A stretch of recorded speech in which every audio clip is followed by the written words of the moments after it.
अस्सलामुअलैकुम dear students. आज के इस लेक्चर में हम FSc physics part 1 chapter number 3 motion and force article 3.11 rocket propulsion इसको डिस्कस करेंगे। तो आइए स्टार्ट करते हैं। सबसे पहले हम रॉकेट के यूज़ देखते हैं, इसकी एप्लीकेशंस देखते हैं कि इसके यूजेस कहाँ पे हैं।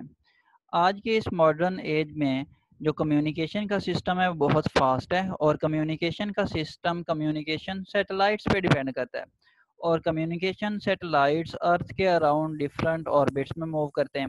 क्या आपने कभी सोचा है कि किस तरह से ये जो कम्युनिकेशन सैटेलाइट्स हैं इनको इन डिफरेंट ऑर्बिट तक ले जाया जाता है? जैसा कि आप इन दो डायग्राम में देख रहे हैं कि अर्थ के अराउंड डिफरेंट कम्युनिकेशन सैटेलाइट्स हैं।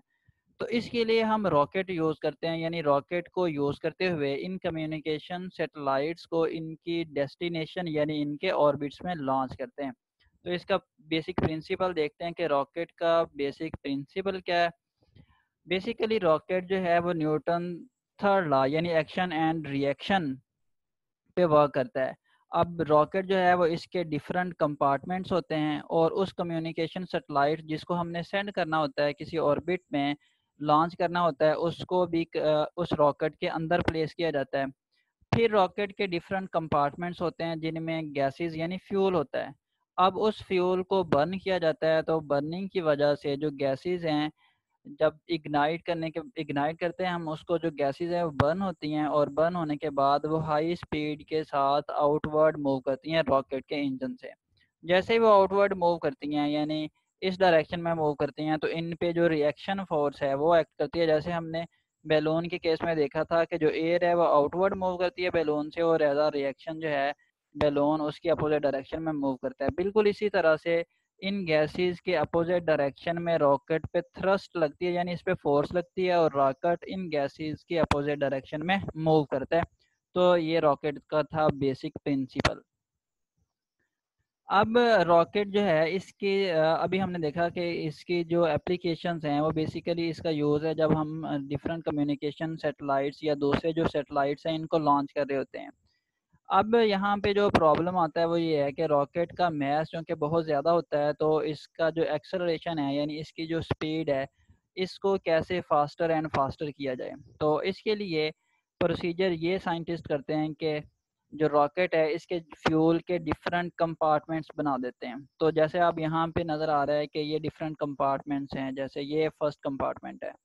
अब जैसे ही इसके अंदर जो फ्यूल है या जो गैसेस हैं वो बर्न आउट होती हैं, बर्न आउट होने के बाद जब एक कंपार्टमेंट अपनी जॉब डन कर लेता है, अपनी जॉब पूरी कर लेता है, तो वो डिटैच हो जाता है। इससे क्या होता है, रॉकेट का मास कम होता जाता है और वो फास्टर स्पीड के साथ मूव करता रहता है। बिल्कुल ऐसे ही जैसे फिर किसी दूसरे कंपार्टमेंट की जॉब ख़त्म होती है यानी उसमें फ्यूल ख़त्म होता है तो वो फिर डिटैच हो जाता है, उससे अलहदा हो जाता है रॉकेट से और रॉकेट जो है वो मूव करता रहता है और फाइनली वो उस ऑर्बिट में पहुंच जाता है जहां पे हमने कम्युनिकेशन सैटेलाइट्स या किसी और सैटेलाइट्स को लॉन्च करना होता है। जैसा कि आप इस एनिमेशन में देख रहे हैं कि रॉकेट जो है वो अपनी डेस्टिनेशन पे आ चुका है और ये जो इसके साथ सैटेलाइट्स है अब ये ओपन होगा और इस ऑर्बिट में जो है वो रिवॉल्व करता रहेगा। अब हम आपकी बुक पे जो थोड़ी सी मैथमेटिकल कैलकुलेशंस हैं उनको परफॉर्म करते हैं। इसके लिए हम कंसीडर करते हैं कि हमारे पास जो गैसेस का मास है जो कि फिल किया हुआ है रॉकेट के अंदर वो m है।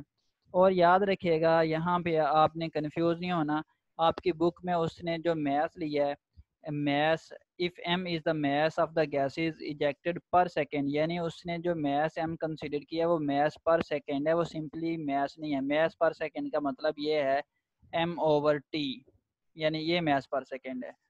If m is the mass of the gases ejected per second with velocity v relative to the rocket, then the change in momentum।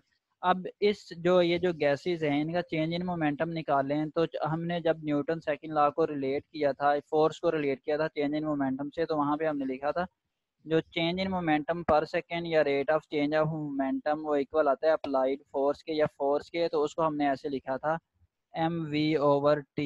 तो ये हमारे पास था rate of change of momentum और मोमेंटम चेंज पर second.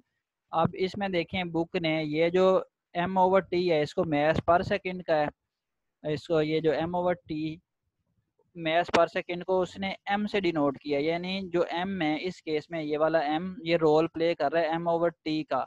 तो फिर यहाँ से जो चेंज इन मोमेंटम बनेगा वो सिंपली क्या बनेगा, m into V, where m is the mass per second, यानी m जो है वो m ओवर t के इक्वल है, या इसको आप m प्राइम कह दें अपनी आसानी के लिए। तो अब इसको रीड करते हैं, the change in momentum per second of the ejective gases is mv।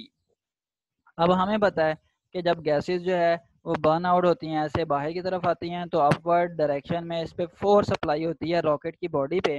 तो वो फोर्स जो है वो इस चेंज इन मोमेंटम के इक्वल होती है, या मोमेंटम चेंज पर सेकंड के इक्वल होती है, जो कि एम वी के इक्वल हमने अभी लिखा है यहाँ से।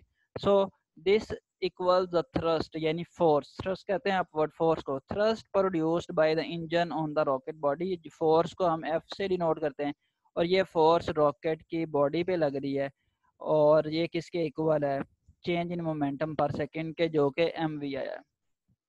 अब हमें पता है कि जो अप्लाइड फोर्स है यानी नेट फोर्स है वो एम सॉरी वो एम ए के इक्वल है, that is F is equal to M A. और ये जो m है कैपिटल M ये रॉकेट का मैस है, और a जो है ये एक्सेलरेशन है। अब दोनों वैल्यूज़ को इस इक्वेशन में सब्स्टिट्यूट करें तो हमारे पास जो रिलेशन है वो कुछ इस तरह से आता है। यहाँ पे देखें जो एम वी है ये थ्रस्ट ऑन रॉकेट है, और F is equal to M A, जो कैपिटल एम है वो मास ऑफ रॉकेट है, और ए जो है वो एक्सेलरेशन है रॉकेट का। इस इक्वेशन को रीअरेंज करें तो फाइनली इक्वेशन हमारे पास ये आती है। इस इक्वेशन पे ज़रा गौर करें, अभी हमने देखा था कि जैसे रॉकेट अपवर्ड मूव करता है तो जो डिफरेंट कंपार्टमेंट्स होते हैं फ्यूल के वो डीअटैच होते जाते हैं। तो जैसे वो डीअटैच होंगे रॉकेट का मास कम होगा, जैसे ही डिनोमिनेटर कम होगा तो इस वैल्यू यानी एक्सेलरेशन की वैल्यू ज़्यादा होती जाएगी, यानी एक्सेलरेशन इंक्रीज होता जाएगा रॉकेट का। इसका मतलब ये रॉकेट के एक्सेलरेशन इंक्रीज होने का मतलब ये है कि रॉकेट की जो स्पीड है वो इंक्रीज होती जाएगी जैसे जैसे रॉकेट जो है वो फॉरवर्ड मूव करता जाएगा। Thank you.